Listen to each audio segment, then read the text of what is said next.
Sócrates López Pérez es licenciado en Sociología, maestro en Sociología del Trabajo y doctor en Ciencias Sociales.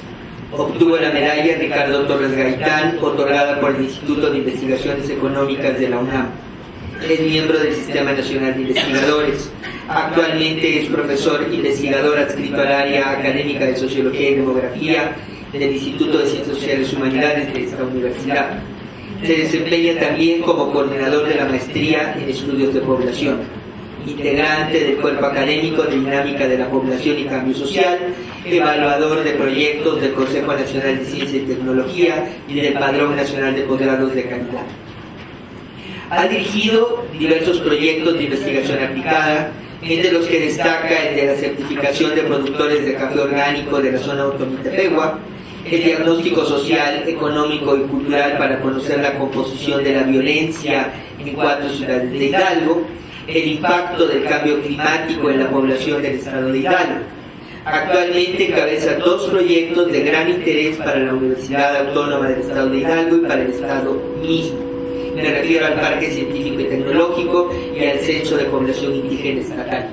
Entre sus publicaciones podemos señalar producción de café en la zona Otomitepegua, sistema de información para el rescate de espacios públicos, es coordinador de viejos y nuevos problemas demográficos en Hidalgo, autor del compendio demográfico del estado de Hidalgo y del diagnóstico sociodemográfico de la megalópolis del centro del país.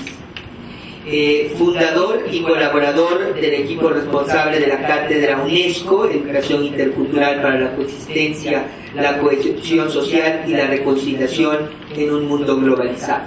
El doctor López Pérez hoy expone migración transnacional de los procesos multiculturales de los estados nacionales modernos a la nueva sociedad intercultural. Gracias, buenas tardes. La idea principal que vamos a platicar hoy, más que nada es una serie de resúmenes de ideas que han surgido de diferentes proyectos y en donde se ha estado planteando este problema, hacia dónde va, en qué consiste y cuál sería el futuro, la gran discusión de esto. El punto central que ustedes ven en esa gráfica es de que la migración es un proceso de traslado de un estado-nación a otro estado-nación.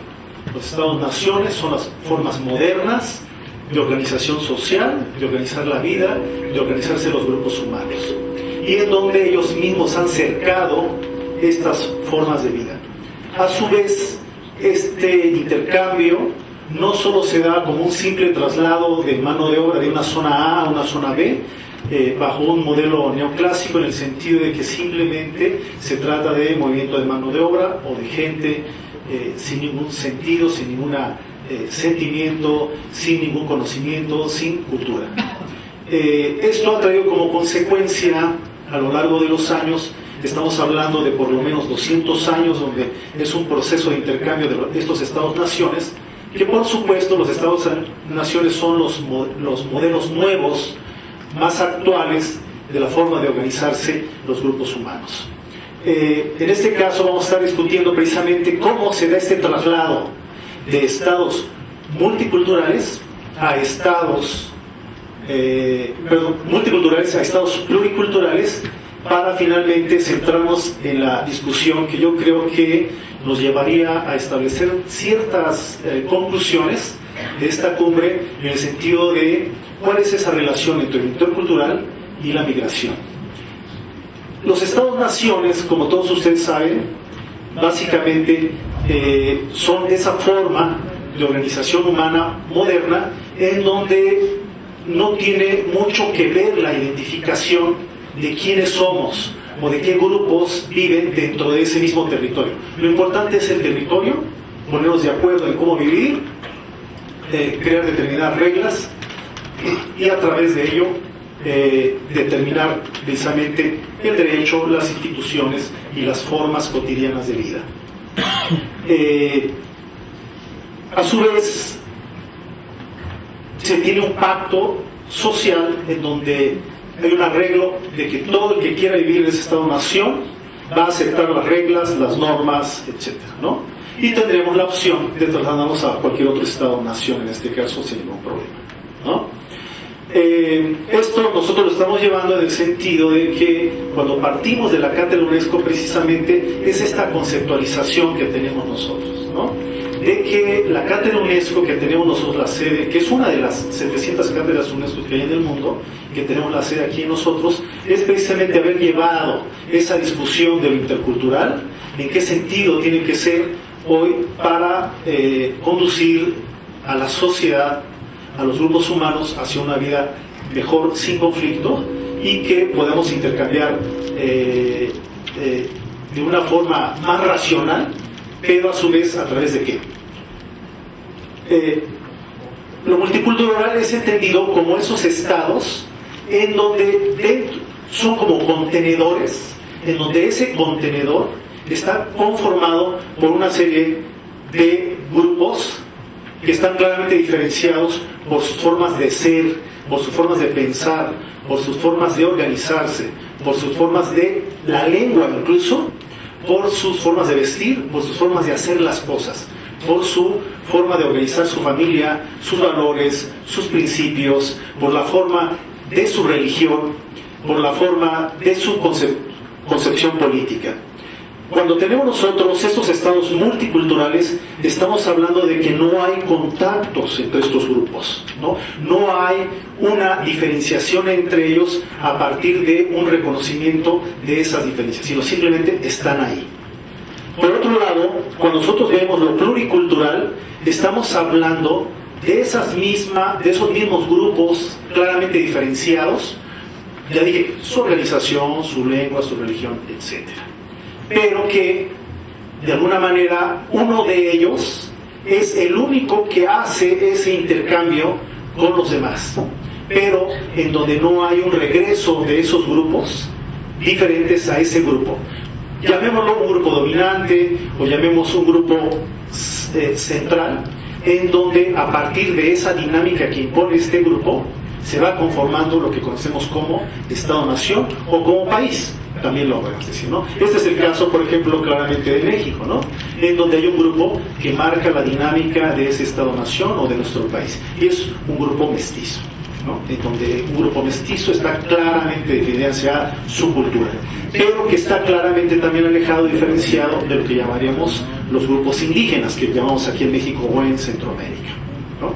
Los grupos indígenas como aquellos grupos que están también organizados ellos mismos, que tienen su propia lengua, que tienen su propia fiesta, su propia religión, su propia forma de sanación, su propia forma de comunicarse entre ellos, de organizar la familia, de matrimonio, de noviazgo, etc., ¿no?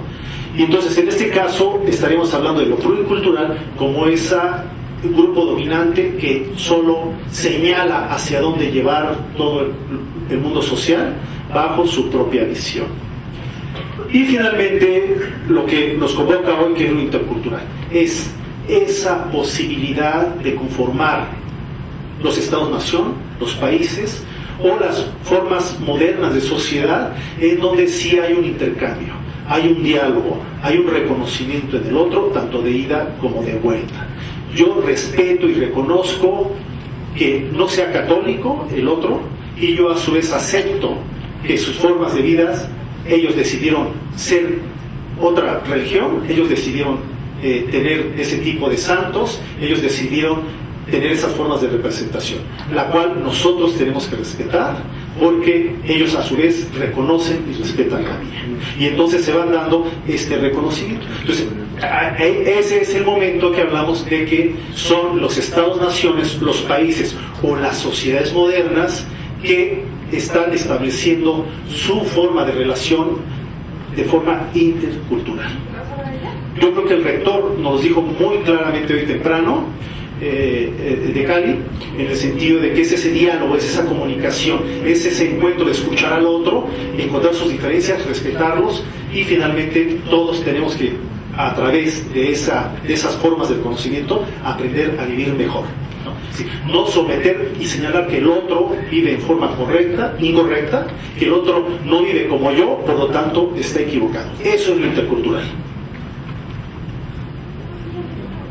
Por otro lado, la migración. La migración, hay una gran cantidad de estudios, tenemos una infinidad de ejemplos, tenemos una serie de escritos. Lo cierto es que la migración, si nosotros la definimos en forma sencilla, es el movimiento de la población de un lugar a otro, geográficamente. Pero lo cierto es que los últimos estudios que se han estado trabajando, disculpe por lo rápido, tenemos muy poco tiempo, lo cierto es que finalmente hemos caído a un modelo de migración que hoy lo llamamos transmigración, o modelos transculturales de migración.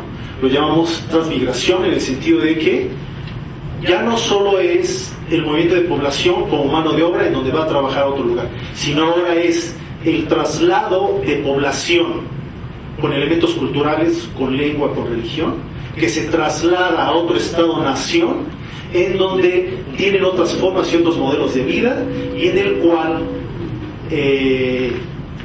no toman o no adoptan, o adoptan y toman parte de ellos, aceptan algunas formas de convivencia de ellos, las reglas, las normas, etc.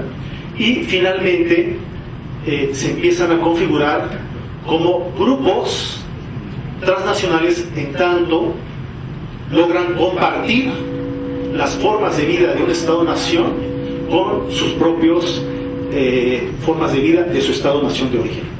Porque nunca se abandona la cultura, nunca se abandona la religión, nunca se abandona la lengua. Esto trae como consecuencia de que yo pueda trasladarme de un Estado-nación a otro en forma individual y no voy a tener ningún impacto ni va a suceder nada.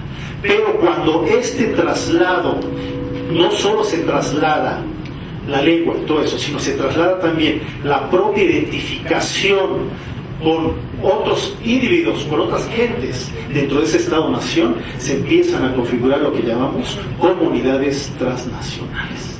Y esto es muy grave para los estados modernos, porque son como huecos de esos contenedores.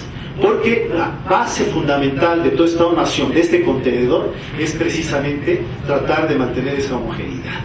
Y cuando dentro de esos estados o dentro de esos contenedores tenemos grandes comunidades diferenciadas y que entre ellos mismos se transmiten, se heredan su cultura, su lengua, se reproducen entre ellos mismos en su familia, trae como consecuencia un gran cuestionamiento a ese Estado-nación. ¿Sobre todo en qué sentido? En los modelos y en las formas de cómo están estructuradas las instituciones. Y entonces es cuando empiezan las políticas, los modelos contra los migrantes por no pertenecer precisamente en forma legal a ese tipo de territorio. Y entonces lo que nos lleva a nosotros es a pensar de que, bueno, si son comunidades humanas, tienen todo el derecho de convivir y de reproducirse, y tienen el derecho, como cualquier sociedad hoy, de tener su lengua, su cultura, etc., ¿no?